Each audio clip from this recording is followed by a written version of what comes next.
sedikit informasi saja bahwa Bang Koko itu sudah mendirikan namanya Bone Hacker.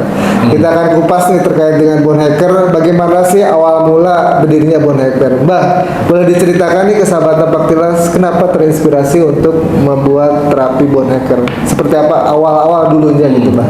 Awal-awal dulu saya jadi terapis itu udah lebih dari 25 tahun ya. Wah, 25 tahun. Lebih mungkin ya. Karena saya ingat saya itu dari muda saya sangat senang ke dalam dunia dulu saya lebih senang ke dunia spiritual mungkin Mas. Iya.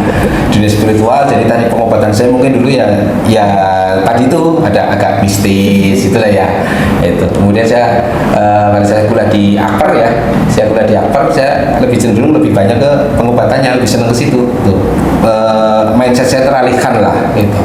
Nah, kemudian saya belajar berbagai macam teknik banyak lah teknik yang udah saya pelajari, dan mulai 2010 saya itu udah mulai mengalami masalah pada saat menerapi mengobati saraf kejepit Mas. Oh, nggak sembuh Mas. Saya berbagai macam teknik yang saya kuasai nggak sembuh. oke. Kemudian saya mulai meneliti sendiri ya tentunya ya. Ternyata dan zaman itu internet kan belum seperti zaman sekarang. Literasinya masih sangat kurang sekali untuk nyari di internet ya. Saya cuma mempelajari tulang-tulangnya, dan kemudian saya membuat gerakan-gerakan tersendiri, dan ternyata hasilnya bagus Mas 2017 itu. 2010 hasilnya ternyata bagus, lumayan, dan gerakan itu saya kasih nama oklek gitu. Oklek. Iya, seperti itu. Itu ada 14 gerakan yang sekarang saya udah lupa gerakannya. Padahal katanya ada bukunya Ada bukunya hilang. Sudah saya buka tapi bukunya hilang. Dan saya soft copy-nya juga kebetulan ikut hilang Mas. Yang penting harapannya tidak hilang. Iya. Terus di 2017 saya mulai memberikan terapi untuk saraf kejepit, lebih banyak saraf kejepit Mas. Lebih banyak saraf kejepit, dan terutama berkembang di mulai tahun 2021 ya. Saya ketemu Ita 2021 atau 2022? Ketemu sama Ita 2022 ya Mbak. 2022 iya. Tapi sebelum itu saya sudah di rumah Mas. Awalnya saya itu termasuk orang yang introvert juga enggak, karena teman saya banyak banget ya. Tapi saya itu orang yang yang nggak senang diganggu. Itu bukan introvert, karena teman saya banyak banget. Tapi pada waktu saya butuh sendiri, saya harus sendiri, nggak mau diganggu. Jadi sebelum tahun 2021 saya itu nggak pernah mau menerima pasien di rumah. Ya. Alasannya? Ya itu saya tidak mau diganggu di rumah. Di rumah adalah untuk istirahat. Jadi setiap hari saya keliling ke pasien-pasien itu. 2017 sampai akhirnya 2021 saya sudah membuka diri, mulai melihat mulai membuka diri, karena kasihan juga kalau pasien-pasien yang pada datang dan saya lagi di luar rumah. Kemudian pertimbangan saya lagi juga, kalau saya keluar rumah sehari saya dapat 5 pasien, berapa waktu yang saya habiskan di jalan. Nah, itu pertimbangan itu juga. Akhirnya saya mulai membuka pasien di rumah, dan mulai ya pada saat saya mulai membuka di rumah ya langsung ramai Mas, karena saya memang udah kondang gitu. Udah terkenal, udah artis. Tersohor. Tersohor. Ya, langsung ramai Mas. Langsung ramai, kemudian sampai rumah saya nggak cukup untuk menampung, saya pindah tempat. Nah, sampai sekarang sudah nggak menampung lagi, saya pindah tempat, nyari yang tempat parkirnya lebih luas. Ya alhamdulillah sampai sekarang saya udah punya berapa 11 cabang. Iya, 11 cabang di Jawa Barat dan Jawa Tengah. Alhamdulillah Mas. Itu 2000 mulai klinik ada terapi membuka untuk umum? Kalau membuka untuk umum saya mulai 2021. 2021. Ya, tapi itu saya masih single fighter Mas. Saya masih sendirian. Ya, saya mulai punya asisten berarti tahun 2022 ya. 2022 saya mulai punya asisten, dan 2023 tambah banyak. Sekarang saya udah di Purwokerto aja kayak ada yang bekerja itu ada 8 orang admin dan terapis. Oke, kenapa disebut Bone Hacker? Ya karena saya lebih fokus intens ke permasalahan tulang. Iya, bone itu kan tulang. Oke. Tapi banyak juga yang menyebut bone. Ini dari Sulawesi. Banyak yang tanya, ini tuh pengobatan dari Sulawesi ya, kayak gitu. Ya namanya bor itu nih. tulang, hacker itu ngakali mas, ngakali tulang, kan manipulasi tulang kan sebenarnya. Itu seperti itu, karena memang keseharian kita memang lebih banyak untuk melakukan terapi dalam bidang pertulangan mas, kayak dislokasi, patah tulang atau pergeseran tulang, itu seperti itu. Nah, dan itu banyak sekali hubungannya dengan ternyata dengan penyakit. Ada beberapa orang yang sakit, sebenarnya kita tidak berani mengklaim juga ya, tapi ada beberapa yang kena diabetes, kena kanker, kena itu sembuh gitu. Setelah diterapi tulangnya. Tapi dari awal posisi sudah tulangnya. dari awal sudah nggak dijelasin maksudnya untuk kayak nurunin gula darahnya bisa nggak bisa, bilangnya nggak bisa, tapi ternyata kata bapaknya tapi kok saya udah diterapi gula darahnya normal Ya, itu terus gitu, alhamdulillah. ada yang alhamdulillah. Ya, Jadi ya, ya. makanya nggak bisa itu ya mbak, nggak Ya. bisa klaim karena di data kita Ya, juga Pak. nggak banyak. Di data kita memang nggak banyak, kita jarang belum riset untuk efektivitas untuk diabetes, untuk penyakit yang lain-lain, tapi ada beberapa yang sembuh, ya itu mungkin kebetulan, anggap aja kebetulan mas, Kebetulan. gitu aja. Jangan dibikin susah, jangan dibikin gitu, oh bisa, enggak. Berarti tulang itu sangat penting sekali. Sangat penting sekali, karena di tulang itu ada susunan saraf pusat. Nah itu nanti bisa dijelaskan sama Mas Re SSP Saya. spinal column, itu spesialis menerangkan Pertulangan. ya. Mendirikan sebuah klinik itu kan tidak semudah membalikkan telapak tangan. Ya, dan tidak sesulit mengangkat sebuah batu yang besar. Jadi pilihannya adalah membalikkan telapak tangan atau mengangkat batu besar. Ya, batu besar kita sekarang bisa pakai eskavator. Mas. Oh iya. Jadi balik tangan, gerakin ekskavator, naikin Oh, iya. batunya, kayak gitu ya mbak. Gak susah membalikkan batu besar juga. Gitu. Artinya gini lah, oke kita bahas simpel pertanyaannya. Saya jadi bingung. Saya jadi kehabisan kata-kata. Oke mbak, ketika mendirikan klinik kan orang berpikiran bahwa harus banyak biaya.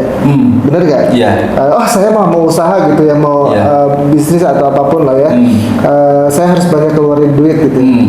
Menurut Mbak Kuku gimana statement itu? Iya memang gitu mas. Ya Jar Basuki mau beo di mana-mana. Kalau kita pengen Sesuatu ya kita harus berkorban. Ya berkorban. Ya memang seperti itu. Tapi alhamdulillah kayak teman-teman yang udah punya klinik pakai nama kita ya alhamdulillah Mantap happy. ya. Iya happy. Bahkan ada yang udah punya satu, punya lagi. Terus seperti itu mas. Kendala, oke. Lanjut. Kendalanya mungkin jarang ya. Kendalanya apa sih? Kendalanya cuma masalah waktu mas. Iya. Sabar aja Iya, sih dengan ya. teknik kita sudah bagus. Kemudian metode personal branding kita udah bagus. Masalah rame tinggal tunggu waktu aja. Kalau tekniknya bagus, gitu loh. Sedangkan yang tekniknya jelek, kalau personal brandingnya bagus juga mereka rame walaupun abal-abal. Oke, Mbak, teknik bagus nih. Ini adalah salah satu tadi statement yang disampaikan oleh Mbak Koko. Apa sih bagusnya bone hacker? Bagusnya bone hacker itu terapinya itu kalau di tulang itu kita lebih holistik mas, secara holistik. Jadi lebih menyeluruh ke walaupun yang kena sini mungkin misalkan kita kena frozen shoulder, tetap kita cek semua. Kita cek semua apa yang bermasalah dari mulai postur, adakah yang bermasalah atau mungkin dia ada sedikit skoliosis, ada spondylosis dan lain sebagainya. Kita cek semua. Dan kemudian setelah kita cek, kita lakukan terapinya, kita uji coba hasilnya seperti apa, sudah baik atau belum. Nah, di sini poin pentingnya. Setelah dilakukan terapi, lakukan juga tanyakan juga ke pasien hasilnya seperti apa. Kalau masih berkurang, sudah berkurang bah, oke sudah berkurang. Kita ulangi lagi mas, sampai benar-benar Tuntas, tas. kalau bisa hari ini tuntas, kalau nggak bisa ya tetap kita anjurkan ke Edukasi. besok hari lagi. Jadi mungkin bisa 2 kali, 3 kali, karena bagaimanapun ada batas maksimal pergangan untuk otot. Jangan sampai terjadi jarum gitu, istilah kita jarum yang berlebihan. Akhirnya memang akhirnya setelah terapi di tempat kita malah nggak bisa jalan, walaupun itu sebenarnya normal aja, tinggal ditunggu jarumnya hilang 3-4 hari juga sembuh gitu. Tapi kan tidak semua pasien sabar seperti itu mas. Panik biasanya, Iya, panik panik. kok berangkat masih bisa jalan, masih ini kok pulang-pulang malah jadi nggak bisa ngapa-ngapain gitu banyak itu reaksi normal karena orang yang nggak pernah olahraga atau olahraga badannya pegel semua mas. Apalagi kita ototnya kita regaman semua, tulangnya kita benerin semua, pasti lemes. Makan mie instan pun tidak instan. Iya. Ada prosesnya ya. Iya, seperti itu. Kalau yang ringan-ringan ya sekali jadi ya. Kalau yang berat ya memang kita butuh waktu gitu ya. Bahkan ada yang kita di terapi itu udah 50 kali ya. Ada yang 50 kali dan dia tuh Dia masih rutin terus ya, rutin dia terus malah berkeliling ke cabang-cabang kita itu. sampai aku Itu tuh kan dermaga itu. Iya. Saya ngomong udah masuk jadi tim Bone Hacker, kamu buat ngecekin cabang-cabang aja kayak gitu. Dia bisa kadang-kadang terapi di Pekalongan, kadang-kadang di Purbalingga, kadang-kadang ke Purwokerto. Dia semuanya coba. Kadang-kadang dia ke Semarang, semuanya dia coba. Takutnya gini mbak, kok di sini seperti ini ya, di sini seperti ini ya, di sini seperti ini, mungkin kali gitu ya.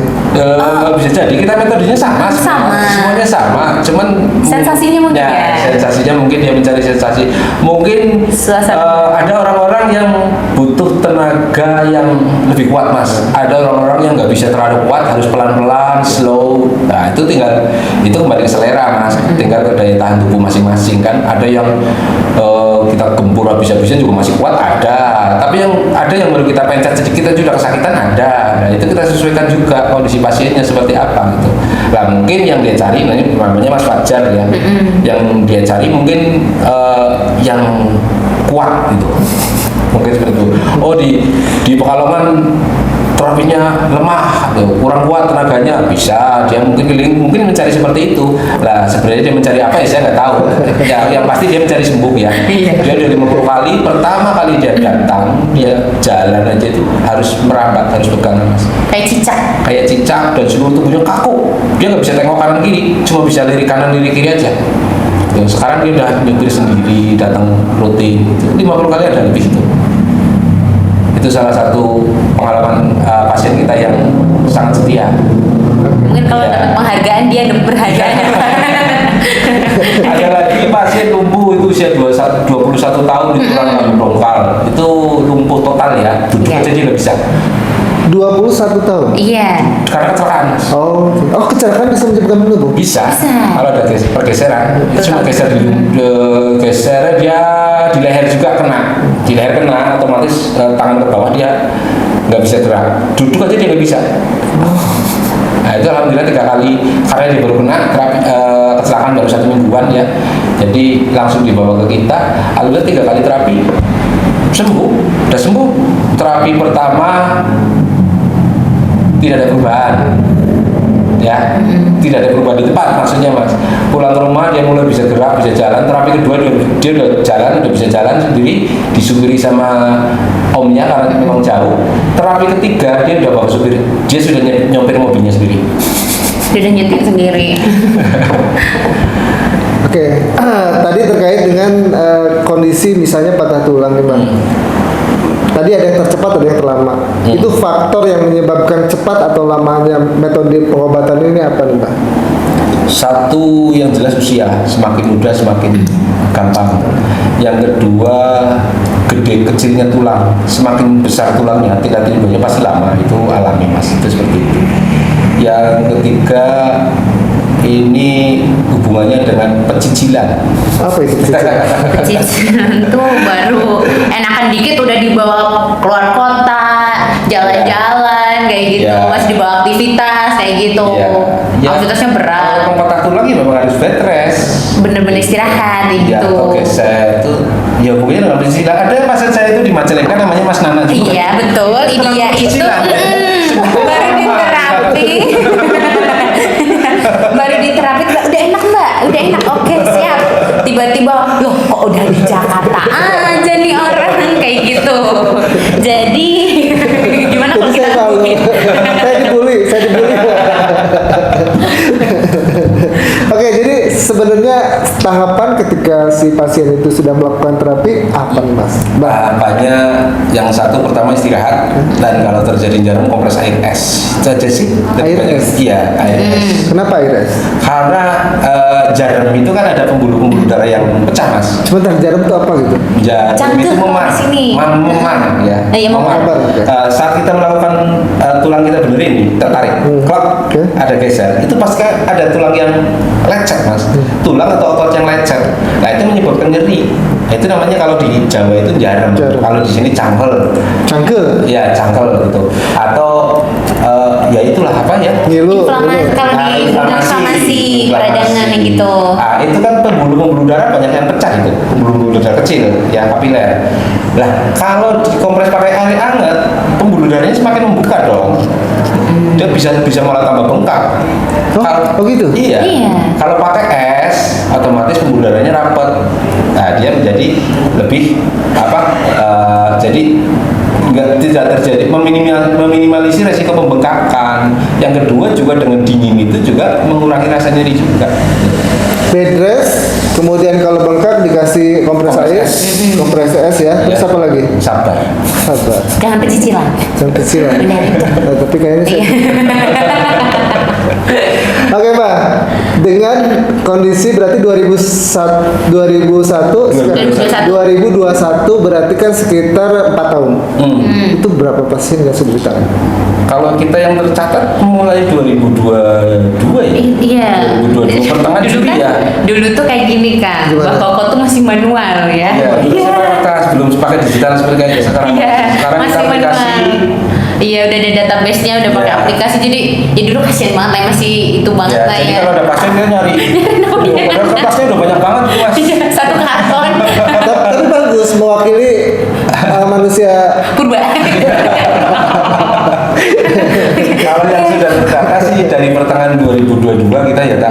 Iya. Itu mungkin sekarang udah berapa tak? Itu yang lebih tahu Sekitar- sebenarnya itu malah saya nggak tahu berapa pasien saya udah. Sekitar ada 18.000 pasien. 18.000. Iya, 18.000 itu jumlah pasiennya. Jadi kalau kunjungannya mah udah berapa banyak banget. Iya. Tapi kalau jumlah pasien sekitar 18.000 terakhir saya lihat ya di database. Kalau sekarang saya belum lihat lagi. Ya, ya mungkin sudah 20 ribuan ada. 20.000. Iya, dan satu orang itu nggak datang sekali juga, Mas. Iya, kalau kunjungan mungkin bisa kunjungannya bisa udah, ya mungkin udah 1 juta ada ya kayaknya ya Mbak. Iya, 1 juta ada. Ada. 1 juta kunjungan. Iya, di semua cabang, di semua tempat terapi. Lah itu satu orang Fajar aja 50. Gimana coba? Itu salah satu sumbangsi terbesar kan? Oh, iya. Iya. Ya, muri itu. Salah satu yang membuat saya tertarik itu adalah sisi sosialnya Mbak. Ya, betul. Nah, kenapa sih sisi sosialnya diangkat juga? Karena orang sakit itu nyari duit aja udah susah, Mas. Ya, satu orang sakit nyari duit udah susah, kemudian mau terapi mereka nggak punya duit, jelas, akhirnya mereka nggak sembuh. Kasihan mereka, Mas. Banyak dari kayak yang di Purbalingga itu tadinya pasien kita, dia ketabrak mobil, udah kena saraf kejepit, udah kehabisan duit, itu terapi kemana-mana mahal, minimal udah 200, sudah berapa, akhirnya datang ke kita dalam kondisi ya sudah habis duit. Nah, kita berikan terapi ternyata sembuh, dan sekarang dia buka, kemudian dia ikut belajar ke saya, bekerja ke saya, dan sekarang dia udah punya cabang sendiri pakai nama boneka tetap. Itu seperti itu. Karena intinya sih berarti itu, Mas. Yang poin saya itu adalah orang sakit nyari duit aja susah, sudah. Kalau kita bebani mereka dengan biaya-biaya yang tinggi, banyak terapinya gratis, herbalnya Ada mahal. mahal. Banyak juga ya kayak gitu. Dan kita nggak menyediakan herbal sama sekali, Iya. karena sebenarnya kita nggak membutuhkan herbal, karena terapi kita itu juga sudah diterapi ya sudah membutuhkan nggak butuh herbal. Kalau memang dia butuh herbal ya paling suruh saya Cari sendiri, lain. atau saya kasih tahu herbalnya apa, kemudian mereka cari sendiri, gitu aja sih. Kalau saya nggak jualan herbal gitu. Oke, jadi mungkin teman-teman perlu ketahui bahwa salah satu keunikan dari bone hacker itu tidak memberikan tarif. Tarif ya, Iya. biaya siklus. Biaya seikhlasnya. Jadi teman-teman bagi yang punya kendala terkait dengan ekonomi jangan khawatir. Jangan khawatir. Yang penting penyakitnya tuntas. Iya, Iya, nggak punya duit, nggak usah bawa duit, malu mas kasih amplop kosong, selesai, udah, Oke. gitu aja. Karena dengan memasukkan amplop kosong kasih ke admin, saya sangat berharap sekali itu tidak menghinakan orang-orang yang nggak punya, mereka nggak perlu gengsi dan lain sebagainya. Bayangkan kalau kita mematok tarif dan kemudian ada orang mampu dan kemudian meminta kita keringanan, rasanya kasihan banget ya, kayak terhina banget ya mas. Itu lebih baik masukin ke amplop kosong, nggak usah diisi aja, nggak apa-apa lah, udah selesai. Mereka tidak terhina, kita juga nggak tahu orang ngasih berapa, siapa yang ngasih 2.000, siapa yang ngasih 200.000, kita juga nggak tahu. Gitu. Jangan sampai habis jatuh timpa tangga pula. Ya, habis jatuh tertimpa tetangga mas. Tetangganya yang berat.